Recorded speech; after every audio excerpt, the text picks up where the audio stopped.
We're here in beautiful Rodante, North Carolina.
Good morning and welcome. We're here today in beautiful Rodante, North Carolina with Linda Malloy, and you are going to tell us something about the movie that was recently filmed here. Indeed, Nights in Rodante. What a great book. It's a book here by Nicholas Sparks. Was turned into a Hollywood movie, and Hollywood did come to Rodante and the Outer Banks. We were thrilled to film a lot of the exterior scenes, and so as a lot of movies do, afforded a lot of the locals a chance to be in it as well. And so we lined up, queued up with all the rest of the 2,000 local residents who decided they wanted a chance to be in the movie. And fortunately, my husband and I were selected. So began our Hollywood career on the Outer Banks. It's a delightful story. It's a romance. There's a lot of folks who are fans of Nicholas Sparks will recognize the name immediately. But it's a tremendously thrilling love story, and it has some great clutching moments that really draw some emotion. So I was particularly thrilled to have a chance to even be connected with it. But in the filming of the extras, the scene that we were selected to be in, we spent most of the day, and that was one lesson we quickly learned, that when you're involved in any movie making, there's a lot of hurry up and wait time. So in the 13 hours that we spent on the first day of filming, it turned out that my husband, who really didn't care one way or the other, had a chance to be picked and selected and filmed in a scene with Diane Lane. And I was absolutely thrilled for them, except the directors told everybody, well, that's it for the day. We're not going to be filming anymore. And unfortunately, the rest of you won't be in the scene. So it took me a couple of days to recuperate from that disappointment, but I was very thrilled when the producer contacted me several days later and said that there was an opportunity for me to be seen, interviewed for a chance perhaps for a stand-in role. And so I was there at the appointed time, and when I asked him, well, so tell me, what does a stand-in do? He said, well, we don't really want a stand-in. we're looking for a person to play this character. And the skies opened up and the fresh air rushed in, and I just about fell through a hole in the sand, but found out that I put my bid in quickly to be a chance to be this character. The character's name was Jill Torelson, and I'd read the book, of course, when it first came out, and then a refresher course in it too when I knew that they were going to be filming, and knew exactly what Jill Torelson did and her importance to the role, or to the book. It's a very tiny character's part. There's no speaking lines, I found out. But it's a pivotal role in that her character is the reason that so many other things happen in the book. And I don't want to give too much away, particularly since the movie is going to be released soon. I hope everybody has a chance to see it and find out for themselves. But I did land the role of Jill Torelson. I did have a chance to film some scenes with Richard Gere, which was just a bonus in any way you look at it. It's such a professional, consummate actor, as they say, and very friendly but very prepared. And the scene that we filmed was one that took place in a hospital. Now, Richard Gere is a physician in this scene. He's a plastic surgeon, top of his profession, and in much demand. And my character is the wife of a fisherman from the village of Rodante. And since I live very close to it and see so many of these people and have studied their history, I felt a connection to it right away. But this poor, unfortunate woman has just lived a very simple but happy life in Rodante. But she had a small place, something on her face, but the older she got and the more children she had, the larger this place on her face became, until she finally decided that I'd like to do something, I think, to have it removed. It made her somewhat shy, and the children made fun of it. But so she goes to the doctor. Doctor being Richard Gere. The scene is she's on the operating table. He's performing the surgery when there's a problem, and the patient, myself, begins to crash. And the doctor, Richard Gere, being the good doctor he is, decided that well, I've got to save my patient. So he began to give his patient chest compressions to begin the CPR process. So it was quite an exciting scene with lots of bells and whistles and excitement and heart palpitations. And when the director yelled "cut," there was a round of applause from the cast and crew that was watching. So I felt pretty good about the whole thing. So that was my big excitement, my claim to fame with the Nights in Rodante movie. Oh my goodness, that had to be so exciting. And how special. And Richard Gere. Well, he's such an iconic actor. And regardless of whether you agree with what he says or his beliefs, you look at his acting profession, and it was just a thrill for the first time ever to be in a movie, to be in it with him.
here in beautiful Rodante, North Carolina, and with me is the local historian, and your name again, sir, is? I'm Danny Cal. It's good to be here. It's great to have you here with us, and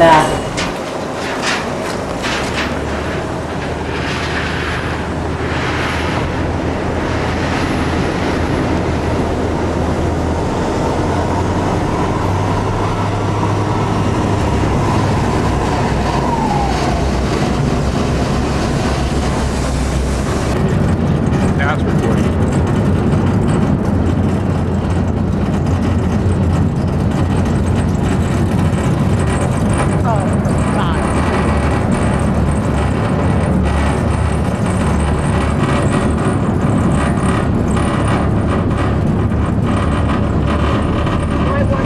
Why didn't you shoot them when they were coming in like that? You didn't even get over to the rail until they'd already got the first one. All right, here we go.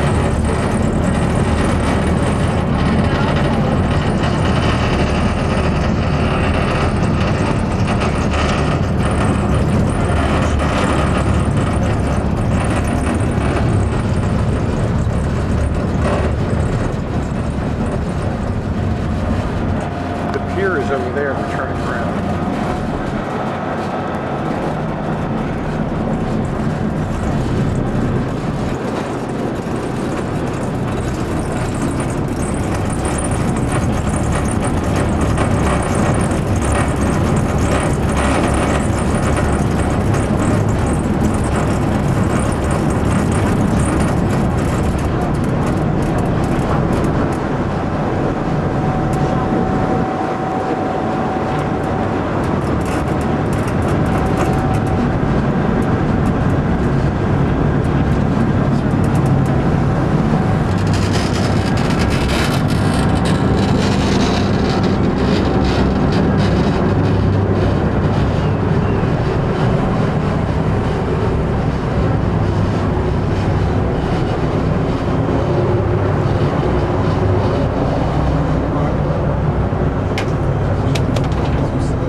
Where's Bob? Is Bob still in the car? Is Bob still in the car? No, he's over there somewhere.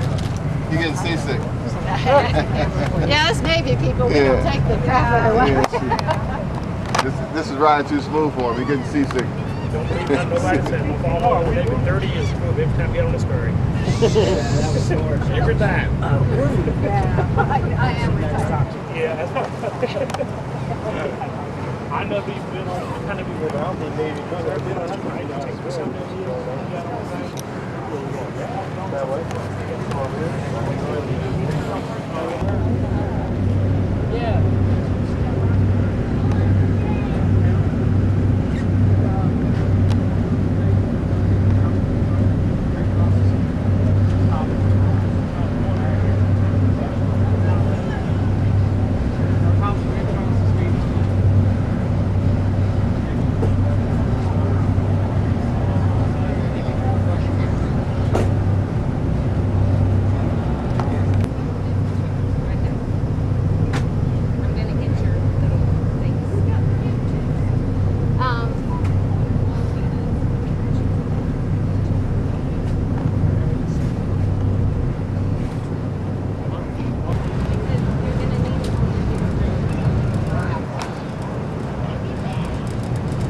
I think I just walked right smack in front of just No, I just missed you. I heard the click just like, I'm like, oops.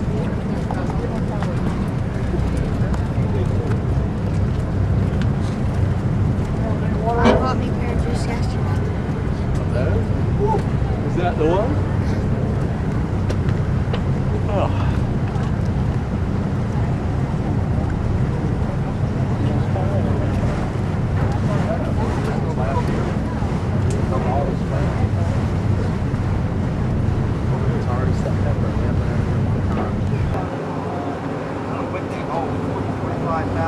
Probably 15,000 of those fans, 20,000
Pardon? You want to go in and see a little bit of the island, or you want to just go right back? We took this look. I took the Mary. I'm fine now.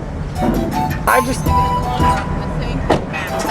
Yeah, but see, I didn't know there was anywhere to go, and I thought I couldn't find benches. I didn't know where you guys went. I just walked around the car and came this way. I went around the car and came out this way, and when I came around this way, Lou was standing here, and then they said there was nowhere to go. Lou did. And then by the time, and I said, well, I can't stand for this whole trip, thank God.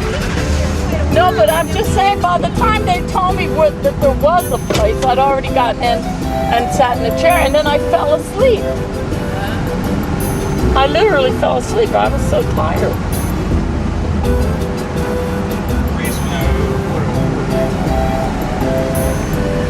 Is Lou in the car? Are you in, Lou?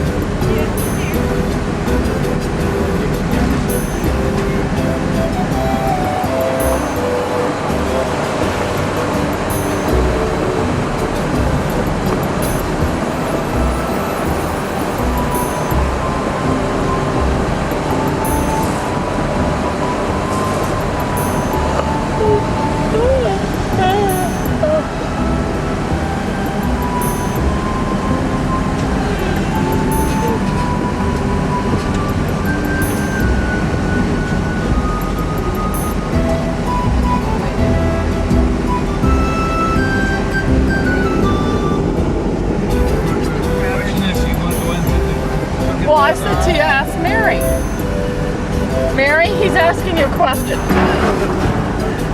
I can't hear you back here. You want to just go on there, do what you did last time, or you want to go look it down? I think she wants to.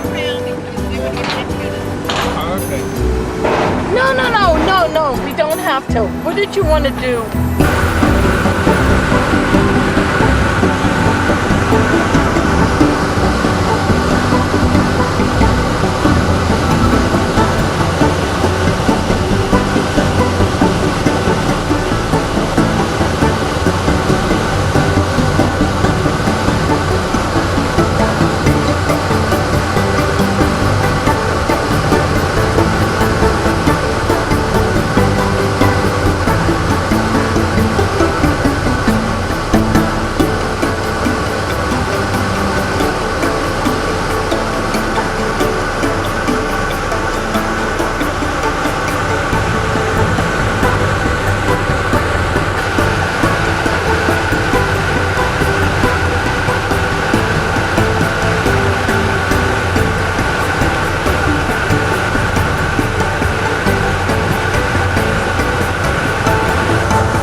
you.